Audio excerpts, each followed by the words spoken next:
There's no gift for poor people like you. Just go back home." We couldn't understand what my sister-in-law, Emily, was saying. Emily was grumbling, voicing her complaints about everything so far. It seems she hid the present she was supposed to give to her daughter, Lisa. The reason she was in the next room until now was because she went to hide the present at the last minute. Emily snatched the gift Lisa had prepared right out of her daughter's hands. After examining the gift as if scrutinizing it, she threw it onto the floor. "Such a meager thing can't be a gift. People who bring stuff like this aren't family. Go back home." Apparently, she was upset because it wasn't the brand name item she had specified. On the floor, Lisa's carefully selected earrings were scattered. The other children participating in the gift exchange were picking them up, but Lisa seemed frozen, unable to comprehend what just happened. As she slowly began to realize the situation, tears started forming in Lisa's eyes. She's only a 13-year-old middle schooler. It's not surprising she'd start crying. Seeing this, Emily had a triumphant look on her face. My mother-in-law entered the room later and laughed at the crying Lisa. Taking advantage of this moment, Emily continued to berate us. But this didn't last long. I am Mary Harper. While working a part-time job, I'm raising my only daughter, Lisa, and am about to enter my 50s. Lisa was born when I was 35 and is 13 years old this year. I have a husband, Ken, who is a year older than me, but Lisa is not his daughter. Before marrying Ken, I was married to another man. Lisa is the daughter from that marriage. We were a happy family of 3, but that didn't last long. My ex-husband died in a car accident. At that time, Lisa was only 3 years old. She barely remembers her father. I was initially engulfed in grief, but I couldn't afford to lose Lisa too. I decided to raise her as a single mother. For that, I needed money. Since then, I've been juggling childcare and part-time work. I met Ken at my job 2 years after I made my decision, in the spring. Being a single mother, I sometimes caused inconvenience to my colleagues, like when I had to pick up Lisa from kindergarten. Ken always supported me with these little things. Attracted by his kindness, we started dating. Initially, Lisa was nervous around Ken, being her first experience with an adult male figure. He understood this and approached her more as a friend than a father at first. Lisa must have felt Ken's kindness too. Gradually, Lisa warmed up to him. She started calling Ken Dad and looked genuinely happy. During our relationship, Ken confessed that he was infertile. "I consider Lisa as my own daughter. Even though we can't have kids together, I still want to live with you and Lisa." Ken must have felt inferior about not being able to have children. But the fact that he showered Lisa with love didn't change. I remember when Lisa was sick, Ken rushed over to take care of her. For Ken being infertile, it was never a reason for me to leave him. Seeing him treat Lisa like his own daughter convinced me that leaving him wasn't an option.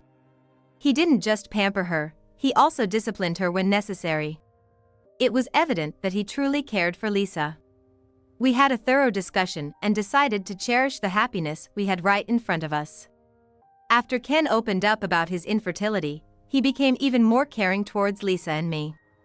We started living together and got married when Lisa was 8 years old.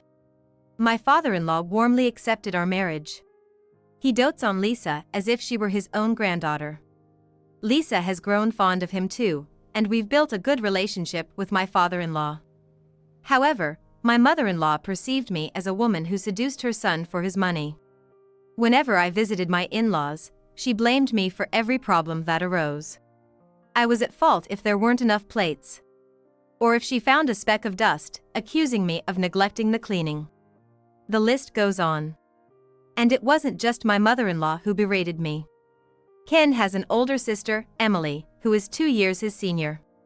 Emily is a housewife with 3 daughters, ranging from high school to middle school age.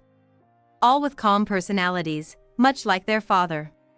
She lives about a 10-minute walk from my in-laws' house, so she often brings her kids over to visit. Since we live about a 2-hour train ride away, we only visit during summer vacations and New Year's. That's why we regularly meet Emily and her family.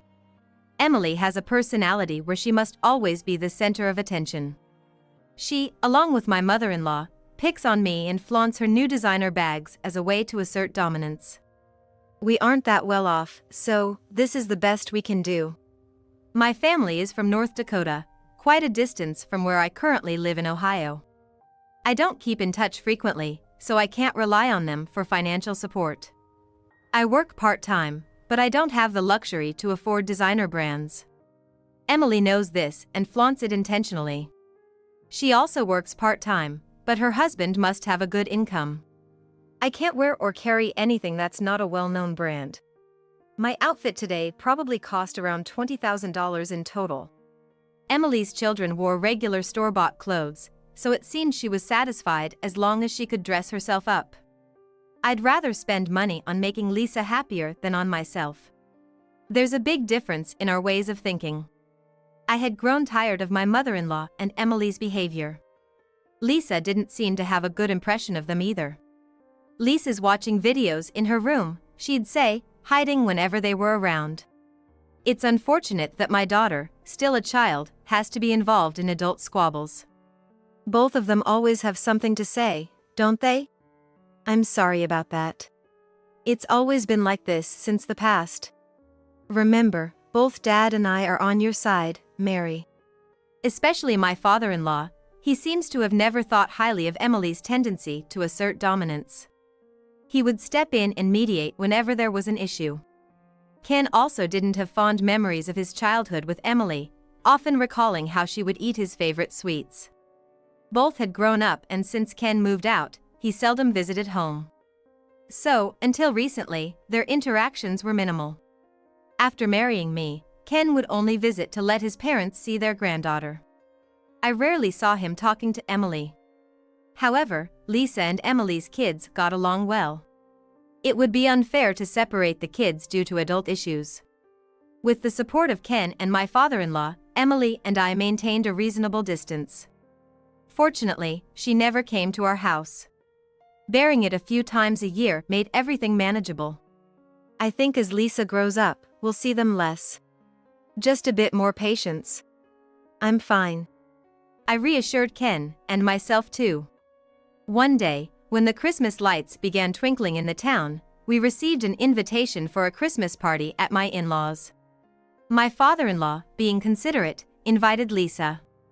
Emily seemed to be organizing it, with some help from him. Of course, Lisa wanted to go. She's only 13. Not used to traveling alone for 2 hours on a train to my in-laws. The party was on a Sunday, and both Ken and I were off work. We decided to take Lisa to the party. With Christmas parties, gift exchanges are common. We couldn't afford anything extravagant but decided to prepare a present. Hearing this, Emily audaciously specified her own gift list. Along with the invitation, a list of presents arrived. Checking it, I found luxury brand necklaces, cosmetics, and the like hardly items for children. Each item exceeded $1,000. What was she thinking about a children's gift exchange? I had never seen Emily's kids with branded items. This seemed more like a wish list for herself than for the kids. Ignoring her list, we let Lisa choose the present. She couldn't decide in one shopping trip, going several times. Each time, her options increased, and she looked delighted. Eventually, she chose earrings and erasers, totaling about $60. Lisa eagerly counted down the days to the party. It was a special occasion, and we were determined to avoid any trouble. The day finally arrived. Emily's kids had stayed over from the previous day to decorate. The Christmas-like extravagant cake and roast chicken were apparently handmade by my father-in-law, who used to be a chef. The adults decided not to gather in the room too much, wanting the kids to enjoy themselves. My in-laws' house had a layout with a living room adjacent to a small room at the back, which used to be Ken's childhood room. While the kids were having their Christmas party in the living room, the adults were in the small room, sharing drinks. Emily's husband couldn't attend due to his busy work schedule. You could hear the voices from the living room. Filled with joyful sounds, while the adults were engaged in light conversation. Emily probably didn't want to face me. She was in the room when there was a lavish meal, but now she was nowhere to be found. That was fine by me, as I didn't want to face her either. As the party was drawing to a close, it was time for the gift exchange. "I want you to accept my gift," Lisa said, holding the present out with both hands to Emily's daughter. They happily accepted the gift. It seemed that Emily was the only one who had insisted on those specific presents, and her daughters weren't involved. After all, it was a gift meant for children. Letting the actual kids choose was the right decision. The exchange was done in the traditional way, where music played, and when it stopped, whoever held the gift kept it. Emily's daughters seemed to enjoy the exchange, but there was a shortage of presents. They were puzzled, having prepared one gift per person. I was roped into searching for the missing present. The floor was littered with half-eaten snacks and toys. The missing gift must have gotten mixed up somewhere. I started looking, but we couldn't find one gift no matter where we searched. Maybe it was mistakenly thrown away? Then, Emily, who had been out of sight, suddenly entered the living room. Upon seeing Lisa, Emily started yelling, "There's no gift for poor people like you. Just go back home." We couldn't understand what she was saying. Emily was muttering, voicing her complaints about everything until now. Apparently, she had hidden the present meant for Lisa. She had been in the next room, probably having gone to hide the present at the last minute. Emily snatched the gift Lisa had prepared from her daughter's hands. After scrutinizing the gift, she threw it onto the floor. "Such a meager thing can't be a present. People who give things like this aren't family. Go back home." Emily seemed furious that the present wasn't the brand name item she had specified. On the floor, the earrings Lisa had carefully chosen were scattered. Other children were picking them up, but Lisa seemed frozen, unable to comprehend what was happening. Tears started to well up in her eyes as she began to understand the situation. At 13, it's understandable for her to cry. Emily, seeing this, wore a triumphant look. My mother-in-law entered the room late and laughed at the crying Lisa. Emily continued to berate us, taking advantage of the situation. But this didn't last long. "Emily, you're the one who should leave." My father-in-law, normally a mild-mannered man, rushed in from the next room. He began yelling at Emily while wiping Lisa's tears. I had never seen him angry or even irritated. But now, he was furiously scolding Emily. Even my mother-in-law, who had been mocking along with Emily, was silenced. "Dad, were you listening?" I had been the only one searching for the present with the kids. I assumed my father-in-law, who's not good with alcohol, hadn't seen anything. But he and Ken had witnessed everything. It turned out that only my mother-in-law and Emily were drinking alcohol. My father-in-law and Ken had non-alcoholic beer. While I was searching for the present, Ken told my father-in-law about Emily demanding brand name gifts. My father-in-law couldn't overlook such behavior and waited for the right moment to intervene. And there was more. Emily's children began comforting Lisa. "What are you doing? Stay away from her, you'll catch her poverty," Emily said in a panic, trying to persuade her children to leave Lisa. But the children weren't listening to her. My mother-in-law also tried to intervene, but all the children were facing Lisa. None of them turned back. It was as if they were showing through their actions that what Emily and my mother-in-law were doing was wrong. Apparently, Emily and my mother-in-law had always thought the children would be on their side. But the children's reaction left them taken aback. "How long are you going to keep craving brand name items? You're just a housewife now."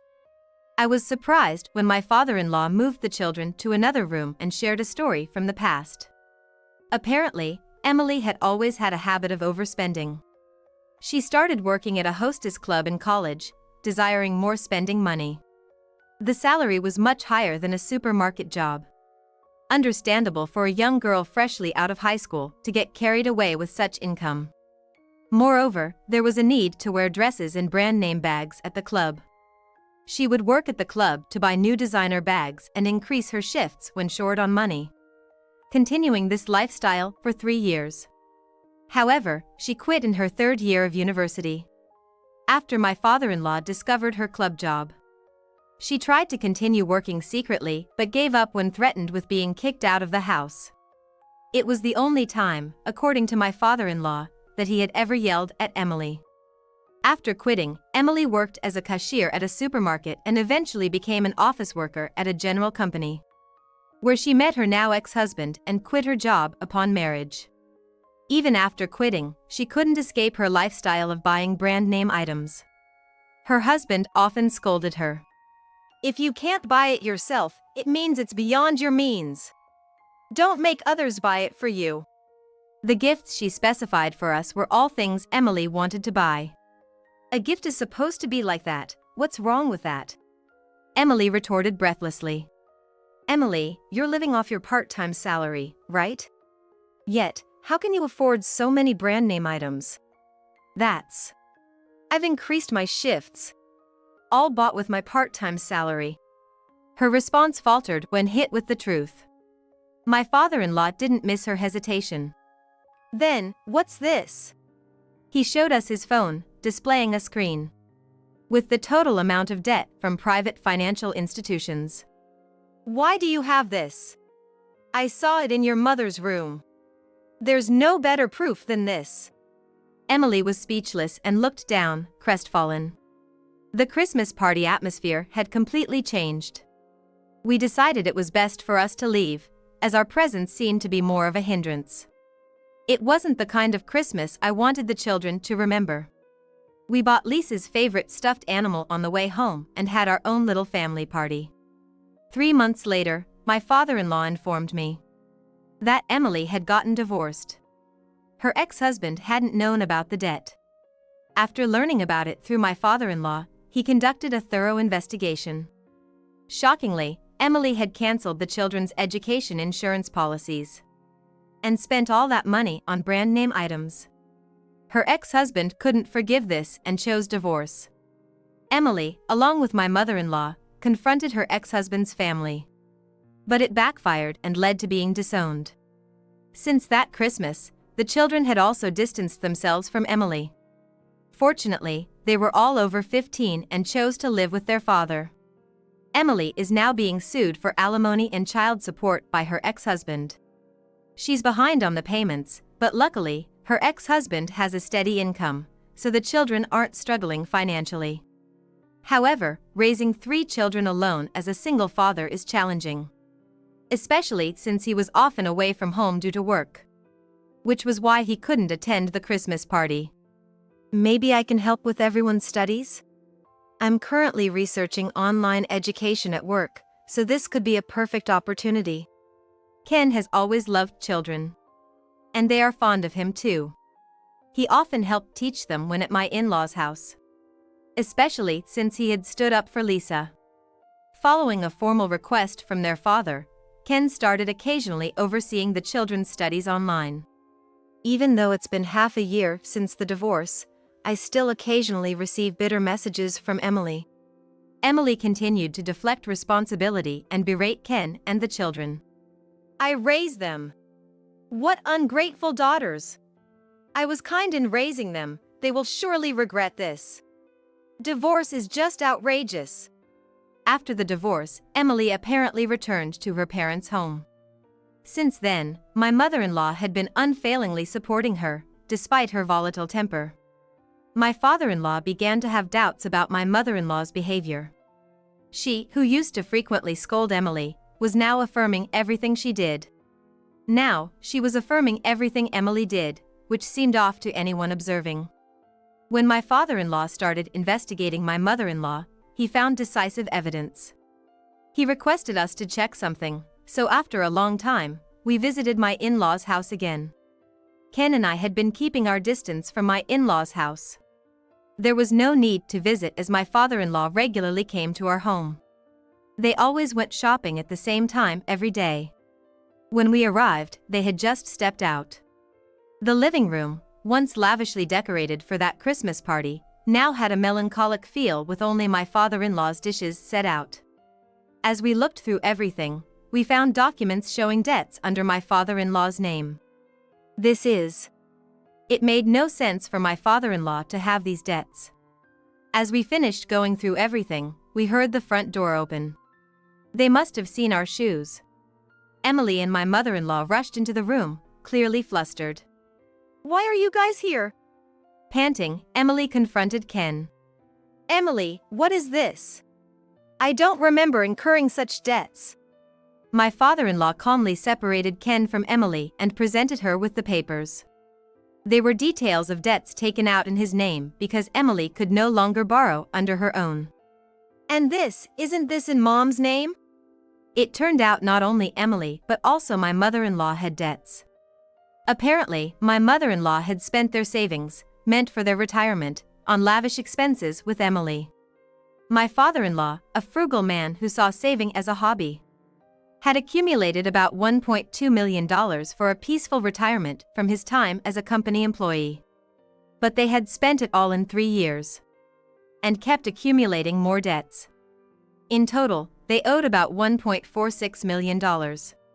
It couldn't be helped. The stress of not paying child support was piling up. That's right. It's all the fault of the man she divorced. Don't shift the blame.